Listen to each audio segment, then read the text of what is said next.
सो जो next topic इस chapter का है वो है रिटर्न्स टू फैक्टर और law of variable proportion. What this law basically says is कि अगर आप एक ही फिक्स फैक्टर पे वेरिएबल फैक्टर को इंगेज करते जाएंगे तो एक सेट प्रपोर्शन होता है फिक्स्ड का वेरिएबल के साथ. That mean if I have a land and उस पर 3 लेबर रिक्वायर्ड है काम करने के लिए तो it is a set proportion 1:3. Now, what happens if you engage more and more of the variable factor on the fixed factor? हमेशा केवल वेरिएबल के बढ़ने से ही सॉरी प्रोडक्शन बढ़ेगा नहीं, वो कम भी हो सकता है. तो अगर मेरी एक लैंड है और मैंने उस पर 3 लेबर लगा दी है, मैं 4, 5, 6 लेबर बढ़ाती जा रही हूँ, तो केवल लेबर के बढ़ने से प्रोडक्शन बढ़ेगा नहीं, कम हो सकता है. That's what basically means law of variable proportion. मतलब वेरिएबल प्रपोर्शन का एक लॉ है कि एक फिक्स फैक्टर के साथ जितने वेरिएबल रिक्वायर्ड है तब तक ही प्रोडक्शन बढ़ेगा. आप अननेसेसरी बढ़ाएंगे तो प्रोडक्शन नहीं बढ़ेगा. इसका जो दूसरा नाम है उसको हम बोलते हैं returns to factor. Returns to factor का मतलब क्या होता है कि जो आपने फिक्स्ड फैक्टर पे वेरिएबल फैक्टर को इंगेज करा है उससे आप किस तरह का रिटर्न पा रहे हैं, बढ़ता हुआ, कम होता हुआ, नेगेटिव. एक और चीज़ इसमें मैं बताऊंगी कि अभी हमने लास्ट लेक्चर में पढ़ा था कि जब लॉन्ग रन की बात चलती है, लॉन्ग रन दैट मीन्स जहाँ पर दोनों ही फैक्टर वेरिएबल माने जाते हैं, कुछ भी फिक्स नहीं होता है, लॉन्ग टर्म में सब कुछ चेंज होता रहता है. तो जब लॉन्ग पीरियड में कुछ भी चीज़ चेंज होती है तो वो स्केल के चेंज होने से होती है. हमने एक एग्जांपल लिया था कि ओवर 5 ईयर मैंने कैपिटल बढ़ा दी है तो मेरी स्केल बढ़ चुका है बिजनेस का. तो स्केल के बढ़ने से जो रिटर्न्स मिल रहे हैं उसको हम रिटर्न्स टू स्केल बोलेंगे. दैट मीन लॉन्ग रन में आप रिटर्न्स टू फैक्टर नहीं बोल सकते, क्या बोलेंगे, रिटर्न्स टू स्केल बोलेंगे. एंड शॉर्ट रन में वो क्या होगा, रिटर्न्स टू फैक्टर होगा. तो back to the definition, what definition says, if more and more of the variable factors are engaged with the fixed factor, a time will come when marginal product will start declining. That mean एक समय बाद जो marginal product है क्या होने लगेगा, decline होने लगेगा. Might it become zero, might it become negative. So अगर हम एग्जाम्पल के थ्रू पढ़े तो हमने क्या माना है कि जो हमारा फिक्स फैक्टर है वो क्या है, कांस्टेंट है. कांस्टेंट है दैट मीन्स कितने भी वेरिएबल फैक्टर लगा लो, जो फिक्स फैक्टर है वो कैसा रहेगा, कांस्टेंट रहेगा. अब हमने ये एज्यूम करा है कि एक फिक्स फैक्टर पे आप वेरिएबल फैक्टर को क्या कर रहे हैं, इंक्रीज कर रहे हैं. सो हमने ये देखा कि एक फिक्स फैक्टर पे आपने वेरिएबल फैक्टर्स को इंगेज करा है और अब हम देख रहे हैं कि हर वेरिएबल फैक्टर के इंगेज करने से इंडिविजुअली प्रोडक्शन कैसा हो रहा है. दैट मीन्स जो फैक्टर इंगेज करने पे रिटर्न्स मिल रहे हैं वो कैसे इंक्रीजिंग और डिक्रीजिंग है. मार्जिनल प्रोडक्ट की बात चल रही है. अगर हम डेफिनेशन को रिवाइज करें तो marginal product is the additional production done by additional variable factor. That mean उस पर्टिकुलर लेबर ने कितना गुड प्रोड्यूस करा है उसके बारे में बात कर रहा है. अब हमने यहाँ पर देखा कि फर्स्ट आपने लैंड पे जो एक लेबर एम्प्लॉय करा है तो उस इंडिविजुअल लेबर से जो प्रोडक्शन हुआ है वो कितनी यूनिट्स का हुआ है, 2 यूनिट्स का हुआ है. देन आपने उसी लैंड पे सेकंड लेबर लगाया है, वो जो लेबर है वो 3 यूनिट्स ऑफ गुड प्रोड्यूस कर रहा है इंडिविजुअली. अब आपने थर्ड लेबर लगाया है. अब जो यहाँ पर मैंने सेट प्रपोर्शन लिया है, जो वेरिएबल प्रपोर्शन लिया है फिक्स फैक्टर पे वो 1:3 लिया है. दैट मीन उस लैंड पे कितने लेबर रिक्वायर्ड है, बेस्ट इफिशिएंसी प्रोडक्शन के लिए 3 लेबर्स रिक्वायर्ड है. सो थर्ड लेबर के आने से जो प्रोडक्शन है वो क्या हो चुका है, 4. दैट मीन्स उस इंडिविजुअल पर्सन ने कितने यूनिट्स बनाए, 4. तो अगर मैं यहाँ पर देखूँ तो रिटर्न्स मुझे कैसे मिल रहे हैं, पॉजिटिव या इंक्रीजिंग रिटर्न्स मिल रहे हैं. यहाँ अगर हम देखें तो जो फैक्टर इंगेज करने पे रिटर्न्स मिल रहे हैं वो कैसे रिटर्न्स है, इंक्रीजिंग है. अब हमने क्या करा कि एक लैंड जहाँ 3 लेबर बहुत सफिशिएंटली बेस्ट इफिशिएंसी पे काम करेंगे उस लैंड पे हमने एक और लेबर लगा दिया है. अब एक और लेबर लगा दिया तो हमारा लॉ सिंपली ये बोलता है कि अगर एक लैंड पे बार बार वेरिएबल ही बढ़ाते जाओगे तो ज़रूरी नहीं है हर बार वेरिएबल के आने से प्रोडक्शन एडिशनल बढ़े. तो जहाँ थर्ड पर्सन 4 यूनिट्स की इफिशिएंसी पे काम कर रहा था, हो सकता है जो फोर्थ पर्सन आए वो केवल कितनी यूनिट्स बना पाए, 3. फिर आपने एक और लेबर लगा दिया, हो सकता है कि ये कितनी यूनिट्स बना पा रहा है, केवल 2. मतलब इसके आने से जो एडिशनल प्रोडक्शन बढ़ा है वो कितना है, 2. फिर आपने एक और लेबर लगा दिया, तो हो सकता है इसके आने से जो एडिशनल प्रोडक्शन हुआ है वो कैसा हुआ है, केवल 1 यूनिट का हुआ है। फिर आपने एक और लेबर लगा दिया, तो माइट इट पॉसिबल दैट उस लेबर के आने से कोई एडिशनल प्रोडक्शन ही ना हो। दैट मीन वो लेबर जब फर्म में आया तो टोटल प्रोडक्शन ही नहीं बढ़ा, उसके आने से प्रोडक्शन उतना की उतना ही है।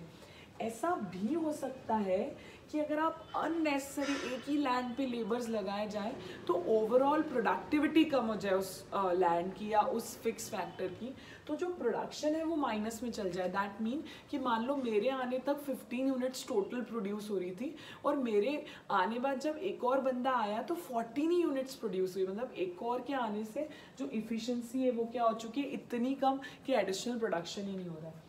तो इसको हम बोलेंगे डिमिनिशिंग रिटर्न्स।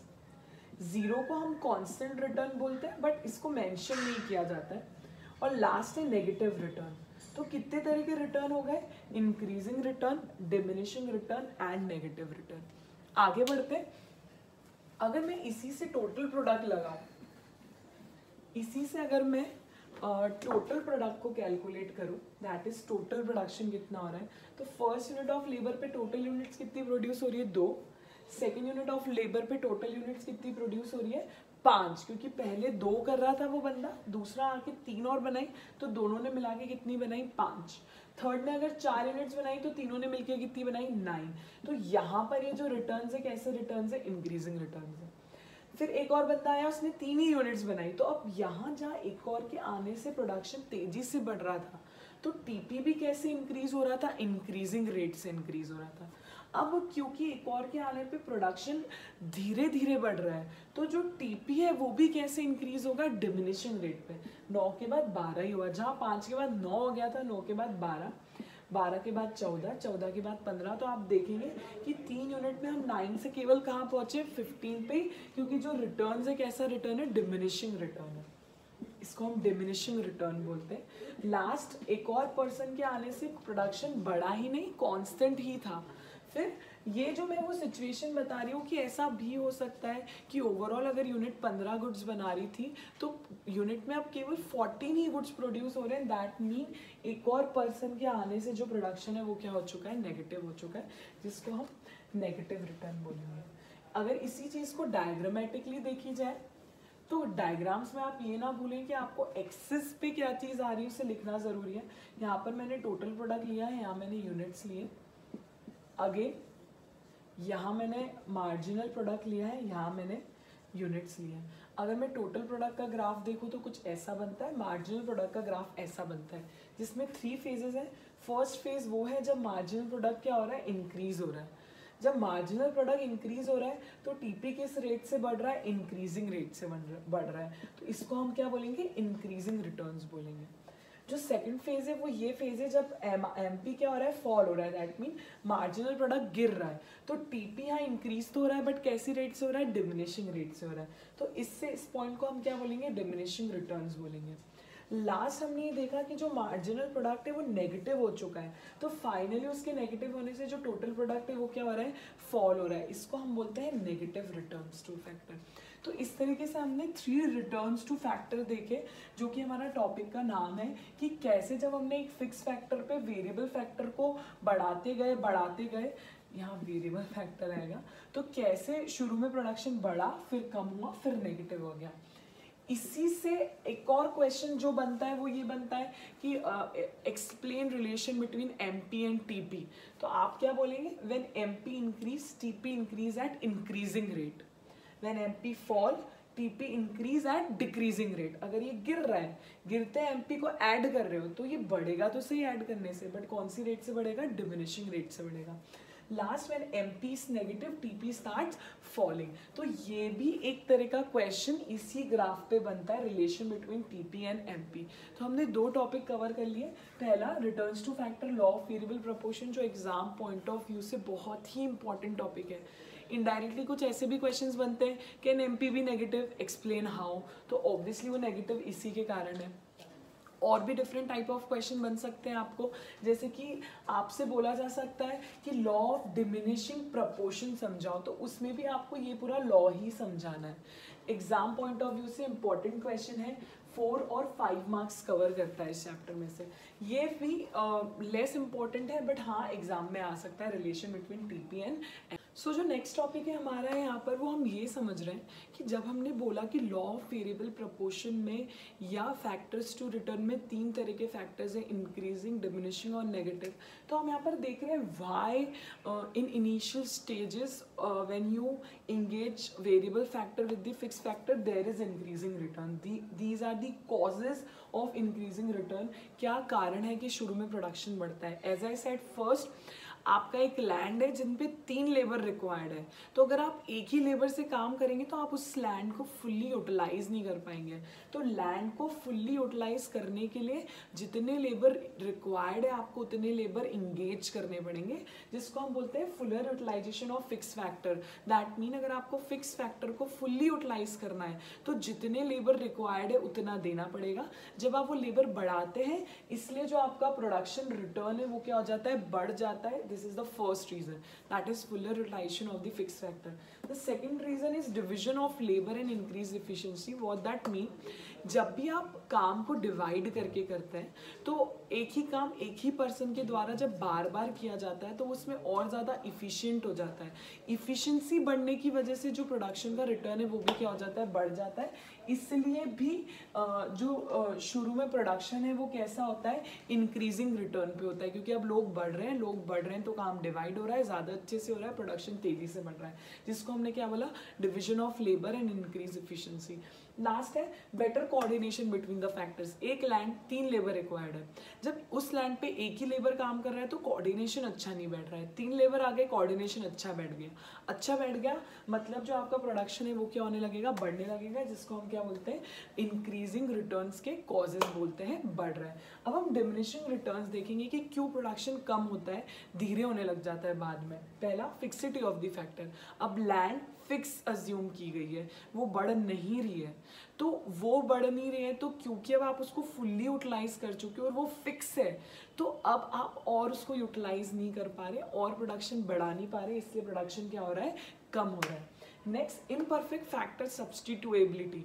बेसिकली सब्सटीट्यूशन का मतलब होता है जब एक की जगह दूसरी चीज यूज की जा सके। क्या लैंड लेबर का सब्सटीट्यूट है या लेबर लैंड की सब्सटीट्यूट है? नहीं, लैंड फिक्स फैक्टर अपना काम करती है, लेबर अपना काम करती है।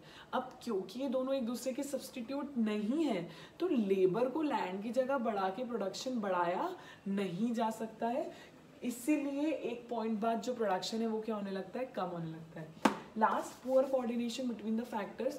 अब मैंने बोला एक लैंड पे 3 लेबर रिक्वायर्ड है, 6 लेबर आ गए, 7 आ गए, 8 आ गए, तो वो कोऑर्डिनेशन क्या हो चुका है, बिगड़ चुका है, हौच पौच हो रही है, काम ढंग से नहीं हो रहा है, एक दूसरे पे टाला जा रहा है, जो बेसिकली आज हमारे गवर्नमेंट डिपार्टमेंट की हालत है।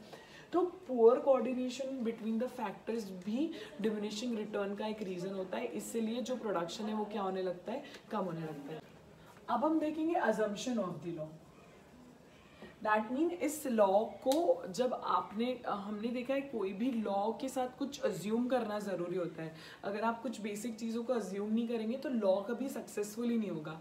तो इस लॉ को जब आपने बनाया तो क्या चीज़ें अज्यूम करी? पहला, कि जो टेक्नोलॉजी है उसे क्या रहना चाहिए, कांस्टेंट रहना चाहिए। दैट मीन अगर आप 3 लेबर लगाने का टेक्नोलॉजी इंप्रूव कर देंगे तो माइट भी उसी फिक्स फैक्टर पे विथ इंक्रीज लेबर प्रोडक्शन बढ़े ही कम ना हो। तो technology all over constant, best technology लो उसमें बनाई नहीं है बट वो एक जैसी चलने दो। नेक्स्ट होता है जो फैक्टर्स हैं उसका जो रेशो है वो चेंज हो सकता है। मतलब मैं अगर 1:3 का एग्जाम्पल ले रहे हैं, दैट मीन दुनिया भर में सारे फिक्स फैक्टर पे 3 रेशो में वेरिएबल फैक्टर नहीं रिक्वायर्ड है, ये चेंज किया जा सकता है। थर्ड, आपको वेरिएबल फैक्टर जो है वो होमोजीनियस लेना ज़रूरी है। होमोजीनियस मतलब एक जैसा। अगर मैं कोई एक मेल पर्सन इंगेज कर रही हूँ तो मैं मेल पर्सन ही इंगेज करूँ, फिर मैं बीच में फीमेल पर्सन इंगेज कर दूँ, फिर मैं बीच में हैंडीकैप पर्सन इंगेज कर दूँ, तो माइट भी फिर जो मैं रिजल्ट निकालना चाह रही हूँ या ये बोलना चाह रही हूँ कि शुरू में प्रोडक्शन बढ़ता है फिर कम होना लगता है, तो ऐसा नहीं होगा। आप जब तक एक जैसे लोगों को नहीं लगाओगे आपको पता ही नहीं पड़ेगा कि लैंड कैसे आउटपुट दे रही है। होमोजीनियस के साथ ही साथ क्रोनोलॉजिकली उसे इंक्रीज होना भी जरूरी है। दैट मीन 1 by 1 उसे इंक्रीज होना जरूरी है। 1 लेबर, 2 लेबर, 3 लेबर, 4 लेबर, एक के बाद डायरेक्ट 5th लेबर नहीं आ सकता, 5th के बाद डायरेक्ट 10 नहीं आ सकता है, उससे क्रोनोलॉजिकल वे में इंक्रीज होना जरूरी होगा, तभी ये जो लॉ है वो क्या होगा, सक्सेसफुल होगा। जो नेक्स्ट इसमें टॉपिक है वो बोलता है एक्सेप्शन। दैट मीन कब लॉ नहीं लगेगा, कब लॉ वर्क करना बंद हो जाएगा। तो अजम्पशन की ही एक बात अगर उल्टी हो जाए तो लॉ काम नहीं करेगा, वो है टेक्नोलॉजी। अगर आप बीच में टेक्नोलॉजी चेंज कर देंगे तो लॉ वर्क नहीं करेगा। सो अगर आपको पता पड़ता है कि किसी केस में लेबर जो है वो सब्स्टिट्यूट बन जाए फिक्स फैक्टर का, जो कि बहुत रेयर केस है जिसका कोई एग्जाम्पल प्रिवेल नहीं करता, बट फिर भी कोई टेक्नोलॉजी ऐसी आए कि लेबर सब्स्टिट्यूट हो जाए फिक्स फैक्टर का, फिर तो केवल लेबर के ही हमेशा बढ़ाने से प्रोडक्शन क्या होगा, बढ़ जाएगा। तो अगर फैक्टर सब्स्टिट्यूएबिलिटी बन जाती है, मिल जाती है, तो ये जो लॉ है वो क्या हो जाता है, फेल हो जाता है। ये एक्सेप्शन है लॉ के। सो जो नेक्स्ट एंड लास्ट टॉपिक इस चैप्टर का है वो है relation between TP MP and AP and MP. That means total product और मार्जिनल प्रोडक्ट में क्या रिलेशन है, और एवरेज प्रोडक्ट और मार्जिनल प्रोडक्ट में क्या है। ये टॉपिक अभी हम बेसिकली पढ़ चुके हैं थोड़ा बहुत। पहला हमने क्या देखा था, ग्राफ बनाते समय आपको एक्सिस पे क्या लिया है वो बताना जरूरी है। ये टीपी है, ये एमपी है, यहाँ यूनिट्स ऑफ लेबर है, that is units of variable factor है, यहाँ भी यूनिट्स ऑफ वेरिएबल फैक्टर है। अब हमने क्या बोला, जो एमपी का ग्राफ है वो कैसा होता है, पहले राइज होता है देन फॉल होता है। जो टीपी का ग्राफ है वो कैसा होता है कि शुरू में तेजी से बढ़ता है इसलिए ऐसा रहता है, देन राइज देन फॉल। जो कि शुरू में हम क्या बोलते हैं कि अगर एमपी राइज हो रहा है तो टीपी इंक्रीज होगा इंक्रीजिंग रेट से। तो जो फर्स्ट रिलेशन है इन दोनों के बीच में वो क्या है, when MP rise TP increase at increasing rate. Second relation क्या है कि जब एमपी फॉल होता है तो टीपी इंक्रीज तो होता है, बट कौन से रेट से होता है, डिक्रीजिंग रेट से, क्योंकि रिड्यूस्ड एमपी को ऐड किया जा रहा है। तो when MP fall TP increase but at diminishing rate. When MP is zero TP is highest. जब एमपी जीरो है तो टीपी क्या है, हाईएस्ट, क्योंकि अब कुछ ऐड नहीं होने वाला है। और जब एमपी नेगेटिव है तो टीपी तब क्या होने लगेगा, फॉल होने लगेगा। 4 पॉइंट पढ़े, when MP rise TP increase at increasing rate, when MP falls TP increase at decreasing rate, when MP is 0 TP is highest, and when MP is negative TP starts falling. Next, one of the important topic of इस chapter is AP और MP का relation. Basically relation important इसलिए है क्योंकि जिन schools में थोड़े से paper indirect बनते हैं, मतलब if you belong to a school where they do not ask you direct questions, तो उन स्कूल्स के लिए टॉपिक बहुत ज़्यादा इम्पोर्टेंट है। पहले रिलेशन पढ़ते हैं, फिर किस टाइप के क्वेश्चन आएंगे उनको पढ़ेंगे। हमने क्या बोला कि जो हमारा एमपी का ग्राफ है वो ऐसा होता है, पहले वो राइज होता है फिर वो फॉल होता है। जो आपका एपी का ग्राफ है वो कुछ ऐसा होता है, दिस इज एपी। ग्राफ की मार्किंग करना भी एक इम्पॉर्टेंट पॉइंट होता है एग्जाम के पॉइंट ऑफ व्यू से। अगर आप उन लोगों में से हैं, यहाँ पर आप एपी और एमपी दोनों लिखेंगे क्योंकि दोनों का ग्राफ है। अगर आप उन लोगों में से हैं जो हाई स्कोर करने में बिलीव करते हैं या जिनका एम हाई स्कोर बिलीव करना है तो आपको इन सब छोटी चीज़ों को ध्यान रखना पड़ेगा, बिकॉज इसकी माइन्यूट मार्किंग होती है। अगर आप नहीं लिखेंगे तो उससे आप हाई स्कोर नहीं कर पाएंगे, टॉप नहीं कर पाएंगे। आगे बढ़ते हैं, ये हमारा एमपी है, ये हमारा एपी है, दोनों के बीच के रिलेशन को समझा रही हूँ, आप ध्यान से सुनिएगा। हमने क्या बोला, as long as MP is greater than AP, मतलब जब तक एमपी एपी से ग्रेटर है मतलब ऊपर है। आई एम नॉट सेइंग कि एमपी राइज हो रहा है, मैं बोल रही हूँ जब तक जो एमपी है वो एपी के ऊपर है, मतलब उससे बड़ा है। जो एपी है वो हमेशा क्या होगा, राइज होगा। एपी के लिए मैं राइज वर्ड यूज कर रही हूँ। तो as long as MP is greater than AP, AP will always rise. AP हमेशा क्या होगा, राइज होगा, first. Second, as soon as MP is lower than AP, that means MP जो है वो एपी से कम हो जाए, जैसे इस पॉइंट के बाद ये इससे कम हो गया है, तो ऑब्वियसली इसका अपोजिट होगा कि जो AP है वो क्या होने लगेगा, फॉल होने लगेगा। तो अगर आप यहाँ पर देखेंगे कि जैसे ही इस पॉइंट को कट के MP नीचे गया इसके, तो AP यहाँ पर क्या होने लगा है, फॉल होने लगा है। यहाँ पर AP क्या होने लगा है, फॉल होने लगा है। थर्ड जो इनका रिलेशन है वो ये बोलता है कि जो MP है वो AP को कौन से पॉइंट पे कट कर रहा है, हाईएस्ट पॉइंट पे। ऑब्वियसली वो हाईएस्ट पॉइंट होगा क्योंकि कट करके इसके नीचे जाएगा और नीचे जाएगा, वैसे ही AP क्या होने लगेगा, फॉल होने लगेगा। फॉल होने लगेगा इसलिए कौन सा पॉइंट हो गया, हाईएस्ट पॉइंट हो गया। लास्ट फोर्थ, MP 0 और नेगेटिव हो सकता है। दैट मीन एक और लेबर के आने से जो एडिशनल प्रोडक्शन है वो 0 या नेगेटिव हो सकता है, बट एवरेज प्रोडक्शन किसी भी फैक्ट्री का एवरेज वो क्या प्रोड्यूस कर रहा है वो 0 नहीं हो सकता कभी भी। तो फैक्ट्री बंद हो जाएगी, चलेगी क्यों। तो हमने क्या बोला, MP कैन बी 0 और negative but AP can not be 0 और नेगेटिव। अब अगर मैं इस चैप्टर के जो इनडायरेक्ट क्वेश्चन जो आते हैं वो केवल एक पॉइंट पे आते हैं, उसको एक बार आपको समझना है ध्यान से, फिर आप बहुत इजीली किसी भी इनडायरेक्ट क्वेश्चन को सॉल्व कर लेंगे।